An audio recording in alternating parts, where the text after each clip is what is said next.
and you going up and down?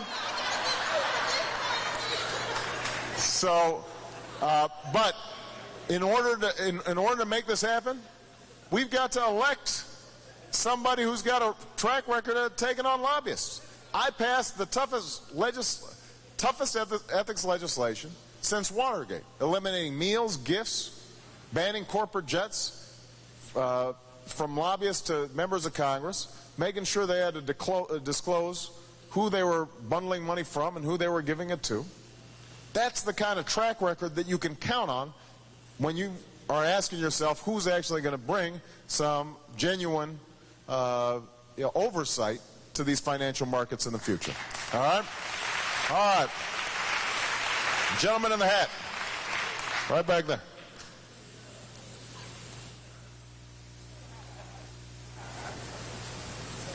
I have, my name is Ray Davis. I'm a UAW retiree. I have more of a comment today than a question, but I just read an article today that John McCain has collected last year over $23,000 in Social Security money, but yet he claims that Social Security is an absolute disgrace. And I just want to thank you for being here and your position and what you're doing for seniors. Thank you. Appreciate that. I appreciate that. Well,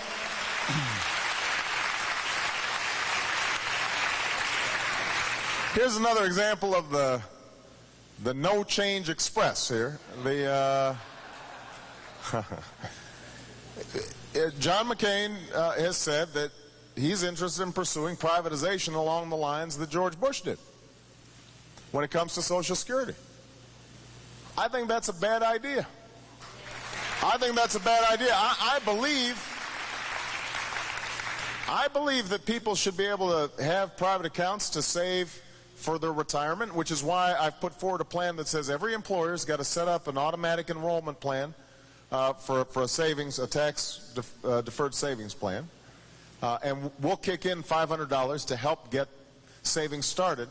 So I believe in savings. I just don't want to use Social Security money to do it, because the thing about Social Security is the reason it's the most successful social program we've ever had is that it is there even if you make bad decisions, even if you have bad luck, even if you got that great stock tip from your friend and it turned out to be Enron.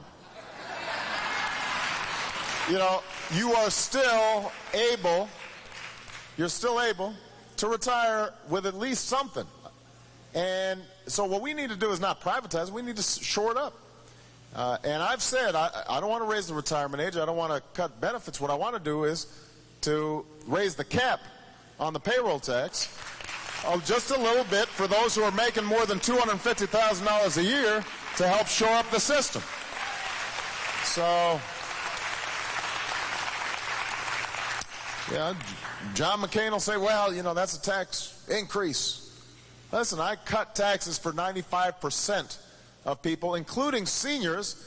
I want to say to seniors who are making $50,000 a year or less, you don't have to pay income tax on your Social Security. So you get a little extra relief.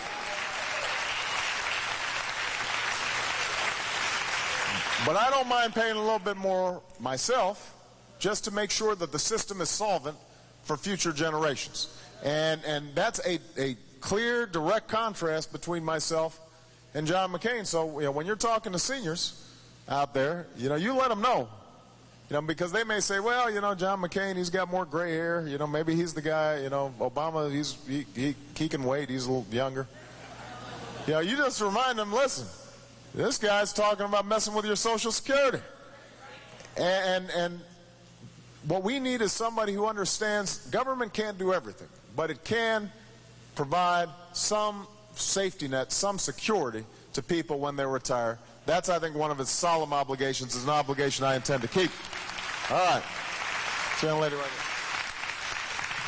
Hello. My name is Bishop Bernadette Jefferson, and I'm also a retired UAW worker.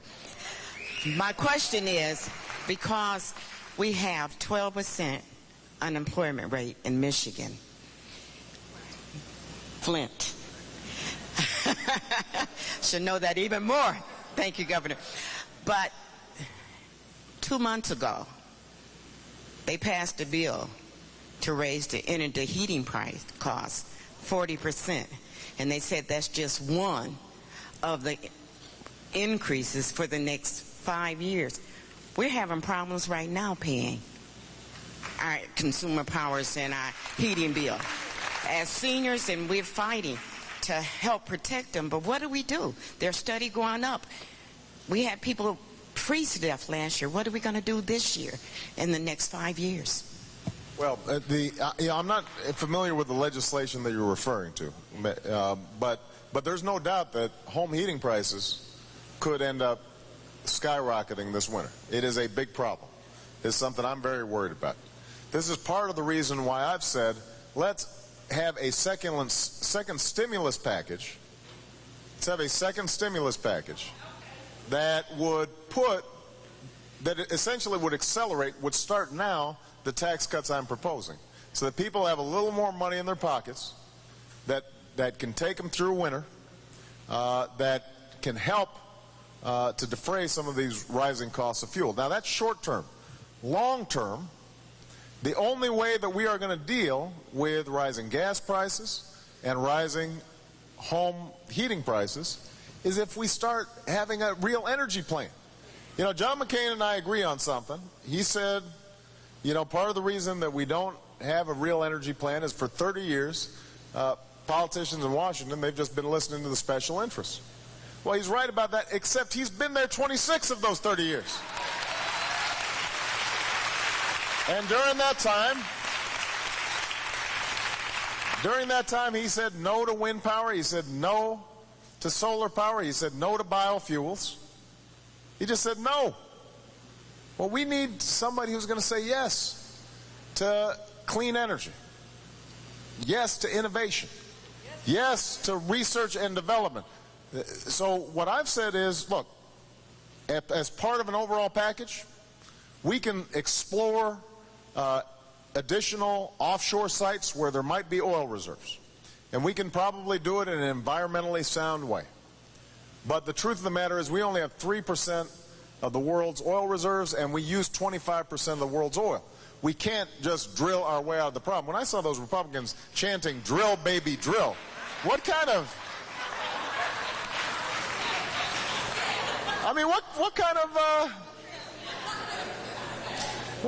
slogan is that?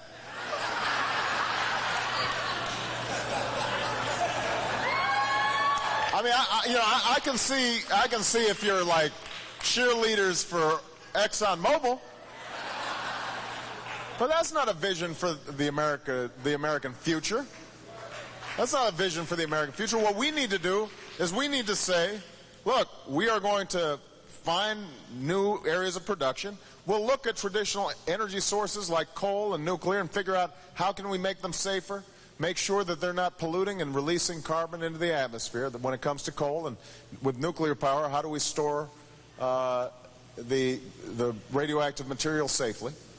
But the main thing we need to do is to really boost up wind and solar and biodiesel and hydroelectric power. The potential is vast. And Tom Friedman, the guy who wrote this book, The World is Flat, just came out with a new book that basically talks about how the country that figures out this energy thing first